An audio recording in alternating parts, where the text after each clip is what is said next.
2nd Virginia Infantry Regiment? Well, the 2nd Virginia Infantry initially would be headquartered on Bolivar Heights, just outside of Harper's Ferry. This is where Jackson would place his men from the 1st Virginia Brigade.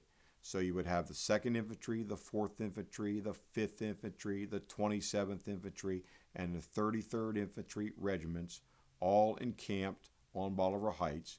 This was their drill ground. Jackson would be drilling them as much as 12 hours a day. Now remember that these men, even in the 2nd Infantry, these 10 companies in the 2nd Infantry, although they had done company drill, they had never come together for regimental drill, and they had certainly never come together for brigade drill.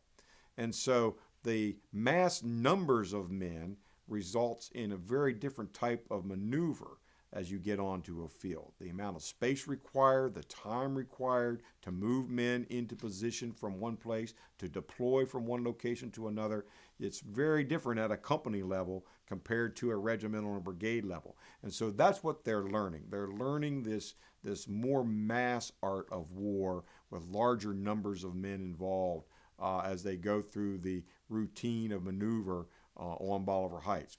Well, Jackson was very impressed with the 2nd Virginia Infantry, and again, I think it has a lot to do with his association and his understanding and his friendship with Colonel Allen.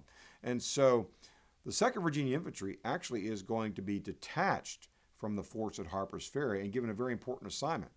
It's going to be deployed along the river at Shepherdstown and at Williamsport, now on the Virginia border. But its purpose is to prevent federal crossings into Virginia. Now, at Shepherdstown, we had a bridge. And one of the assignments, the principal assignments of the 2nd Infantry, was to guard that bridge. Williamsport, we had a ferry and a ford. No bridge at Williamsport at the time of the Civil War. But it was a very easy crossing point, a historic crossing point that had been utilized since colonial period to come from Maryland and Pennsylvania into the Valley of Virginia. And so the 2nd Virginia was assigned to these two locations, a very, very important mission that Jackson gave them because he trusted Colonel Allen and he believed that his troops would not run if the enemy advanced. So there they are in June of 1861 when Joe Johnston decides that as the Federals are moving south and come from Chambersburg to Hagerstown, that they're getting too close. It's time to withdraw. Orders given to abandon Harper's Ferry, move to Winchester, and Johnston gives orders to abandon the frontier along the Potomac River and to blow up the bridges. Well, one of those bridges that would be blown was that bridge crossing the river at Shepherdstown. And it became the assignment of the 2nd Virginia Infantry to destroy that bridge. And specifically, it became the assignment of Company B, the Hamtramck Guard, which was the Shepherdstown Company, to blow up the bridge that came into Shepherdstown. Now think about this for a moment.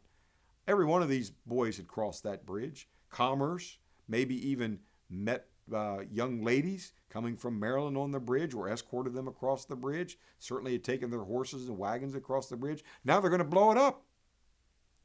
This is real war. This isn't a vacation anymore. They're going to blow up this bridge and sever their ties between Maryland and Virginia, and even more importantly, sever their ties with this act of destruction between the United States of America and the new fledgling Confederacy. The great irony is that one of those young men in Company B, 2nd Virginia Infantry, is Henry Kyd Douglas. His home is in Maryland, right across the river from Shepherdstown, Ferry Hill. He joins Company B, a lawyer incidentally, who enlists as a private. And when the orders are given to destroy the bridge, he joins his company and helps set that bridge afire. Interesting thing about that, his dad, Henry Kyd Douglas's father, is a stockholder in that bridge. He actually is helping to destroy his dad's own investment. Now that's true Civil War.